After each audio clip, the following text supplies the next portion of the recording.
Hi, this is Jonathan Ginsberg. I'd like to talk to you today about how I approach Social Security disability cases involving type 2 diabetes. Type 2 is the typically adult onset diabetes. It is not juvenile or type 1 diabetes. That's really a separate type of category. But type 2 diabetes, and of course we're seeing a lot of that because of diet, obesity, that type of thing. And so a lot of people have it. And of course, since diabetes is fairly common, judges see it a lot.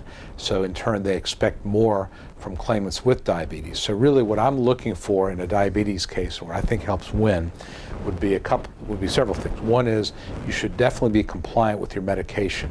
Ideally, you be on insulin. It's much more difficult to win a case when you're on the blood sugar pills without something else. So typically for a diabetes-only case, I'm looking for an insulin-dependent diabetic, someone who's compliant with taking the insulin.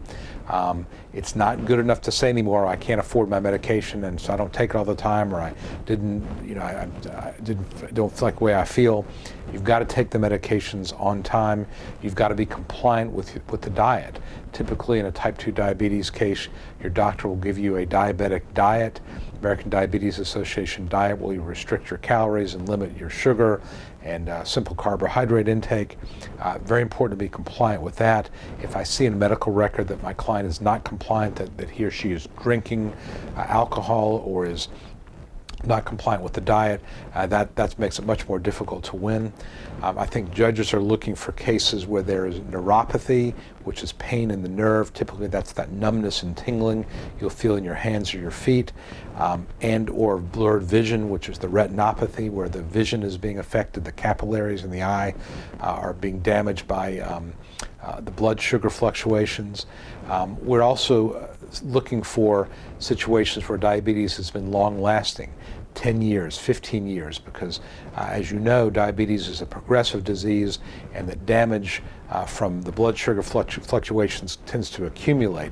So if you've been diabetic for 4 or 5 years, unless you really didn't know and you were not compliant, didn't have medications and had a lot of damage very quickly, judges typically are looking for cases where somebody has had diabetes for a number of years. I think some of the other things that judges look for, and that I've won cases with, people who need to take frequent bathroom breaks. Obviously, diabetes causes a frequent need to urinate. Having a lot of bathroom breaks in excess of what's normal, which might be twice a day, that can be a real problem in a work environment, especially in an unskilled work environment. So that's one of the things that I ask my clients to keep track of. Variations or wild swings in blood sugar. I've had people tell me that low blood sugar is actually more debilitating than high blood sugar because it causes confusion and it's more difficult to recover from. So if your blood sugar fluctuates and you cannot keep it at a certain level, that's probably a stronger argument than one where the level's a little bit high. It's maybe 150 blood sugar, 125, but it's worse when it goes from 40 or 60 to 300 and back and forth and so forth. So that's what I look for. Realize that judges see diabetes as sort of a long-term controllable illness, that if you take your medications and watch your diet, it's something you should be able to live with and doesn't necessarily mean you're disabled. So what we're really looking for are cases where there's been organ damage, especially liver, kidney, that type of thing.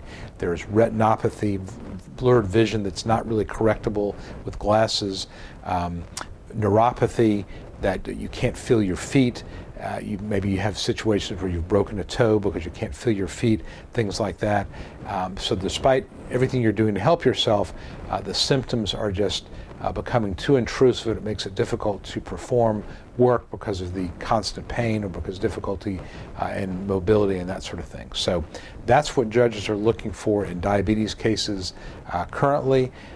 So again, I would urge you to keep good records of your symptoms, keep a diary of your symptoms, comply with what your doctor is talking about, try to work if you possibly can, but if your diabetic symptoms are just so much that you just cannot function, then disability might be a viable option for you.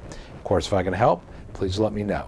Again, my name is Jonathan Ginsberg, and this has been a brief discussion about what judges are currently looking for in type 2 diabetes cases. Thanks much.